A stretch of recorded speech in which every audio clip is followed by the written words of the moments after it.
গ্রেফতার হয়েছেন ইসলামী ব্যাংকের সাবেক ব্যবস্থাপনা পরিচালক মনিরুল মাওলা।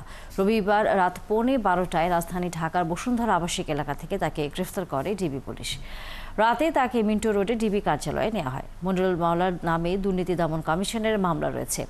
ওই মামলায় তাকে গ্রেফতার দেখানো হয়েছে। গোয়েন্দা সংস্থার সহায়তায় 2017 সালের 5 জানুয়ারি ইসলামী ব্যাংক দখল করে এস আলম গ্রুপ। এরপর গ্রুপটির পক্ষ থেকে বিভিন্ন উপায়ে এই ব্যাংক থেকে 91,000 কোটি টাকা বের করে নেওয়ার তথ্য পেয়েছে কেন্দ্রীয় ব্যাংক। যখন এইসব ঋণ দেওয়া হয় তার বেশিরভাগ সময় এমডি ছিলেন মনিরুল মাওলা। গত 5 আগস্ট আওয়ামী লীগ সরকারের পতনের পর ব্যাংকটির পর্ষদের বেশিরভাগ সদস্য এবং অধিকাংশ ডিএমডি আত্মগোপনে চলে যান। তবে মনিরুল মাওলা বহাল তবিয়তে ছিলেন। পরে কর্মকর্তাদের চাপে তাকে ছুটিতে পাঠায় পরিচালনা পর্ষদ। দর্শক, আদালতে আছেন আমাদের সহকর্মী সুমন তানভীর। আমরা যুক্ত হচ্ছি তার সাথে সর্বশেষ খবর জানবার জন্য। তানভীর, আপনি বলছিলেন সকাল থেকেই যে সাবেক প্রধান নির্বাচন কমিশনার নুরুল হুদাকে আদালতে নিয়ে আসার কথা রয়েছে, কিন্তু সময়টা আসলে তখনও পুরোপুরি জানা যায়নি। সেই সময় জানা গেছে কিনা, এবং একই সাথে আমরা দেখেছি যে ইসলামী ব্যাংকের যেই একজন কর্মকর্তাকে গ্রেফতার করা হয়েছে এবং আওয়ামী লীগের একজন কর্মীকেও গ্রেফতার করা হয়েছে, তাদের বিষয়ে কোনো ধরনের তথ্য আপনার কাছে আছে কিনা?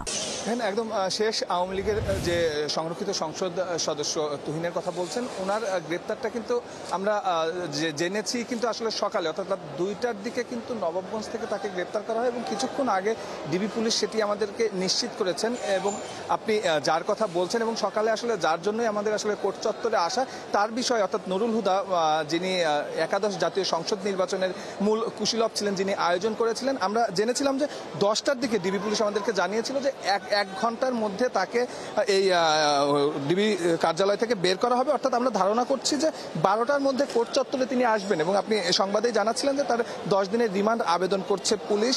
এবং আর একজন যিনি ইসলামী ব্যাংকের সাবেক এমডি, তার মামলাটি যেহেতু দুদকের, তো সেই বিষয়টি আসলে এই আমরা এখন যে লোয়ার কোর্টে আছি এখানে না, ওই পাশে দুদকের পরের ভবনটি, সেখানে তাকে নিয়ে আসা হবে। তাকেও দুপুরের মধ্যে নিয়ে আসা হবে বলে আমরা এখন পর্যন্ত জানতে পেরেছি। তবে এর বাইরে আজকে কিন্তু এরই মধ্যে আমরা সকাল থেকে দেখছি যে শেখ হাসিনা সরকারের আসলে মূল কুশীলব কিংবা মূল সাঙ্গ পাঙ্গ যারা ছিলেন, যারা আসলে রাষ্ট্রীয় চিন্তাধারা কিংবা সবকিছু যারা নির্ধারণ করতেন, সেই কয়েকজনের কথা যদি আমি বলি, এর ভিতরে তাদের রিমান্ড মঞ্জুর হয়েছে। এবং আমি নাম ধরে যদি বলতে চাই যে যাত্রাবাড়ি থানায় যে সাজেদুর হত্যা একটি মামলা ছিল, সেখানে সালমান এফ রহমান, শাহজাহান খান এবং আনিসুল হকের কিন্তু 2 দিনের রিমান্ড মঞ্জুর করা হয়েছে।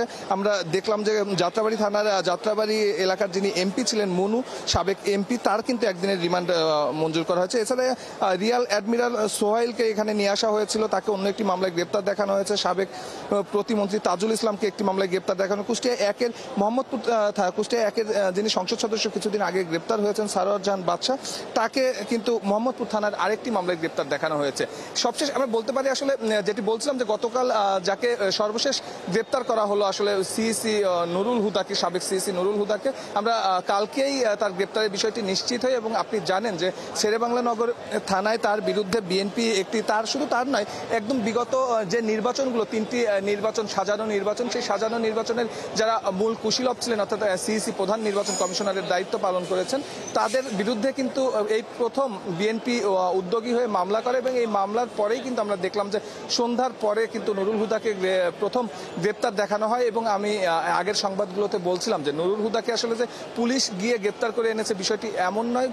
স্থানীয় যারা জনগণ ছিলেন তারা তার বাসায় গিয়ে তাকে নিয়ে আসলে পুলিশের কাছে সোপর্দ করেছে এবং তারপর তাকে নিরাপত্তার স্বার্থে কিন্তু ডিবি কার্যালয়ে নিয়ে আসা হয়েছে। এবং এই নুরুল হুদা ছাড়াও কিন্তু আসলে এখনো 2জন সিইসি বাকি আছেন, যে 2জন আমরা দেখেছিলাম যে 2014-এর যে সাজানো নির্বাচন কিংবা সর্বশেষ যে 2024-এর সাজানো নির্বাচনের আয়োজক ছিলেন যারা, তাদেরকে এখন পর্যন্ত কিন্তু গ্রেপ্তারের আওতায় আনা যায়নি। যদিও আমরা গতকাল রাত থেকে হাবিবুল আওয়াল, অর্থাৎ 2024 সালের নির্বাচন, দ্বাদশ জাতীয় সংসদ নির্বাচনের যিনি আয়োজন করেছিলেন, তার গ্রেপ্তারের বিষয়ে আমরা বিভিন্ন জায়গা থেকে তথ্য পাচ্ছিলাম। এবং এখন পর্যন্ত আমাদের কাছে বিশ্বস্ত জায়গা থেকে তো সেরকম ডিক্লার না করলেও আমরা কিন্তু যতটুকু শুনতে পাচ্ছি যে তাকে আসলে আটক করে রাখা হয়েছে। তবে তার গ্রেপ্তারের বিষয়টি এখন পর্যন্ত আমাদেরকে সুনিশ্চিত করা হয়নি। এছাড়া যে রকিব 2014 সালের যে সবচেয়ে ভয়াবহ নির্বাচন ছিল বলা যায়, যে নির্বাচনে আসলে সংখ্যাগরিষ্ঠ আসনে বিনা প্রতিদ্বন্দ্বিতায় নির্বাচিত হওয়ার পরেও সেই সংসদকে যিনি বৈধতা দিয়েছিলেন,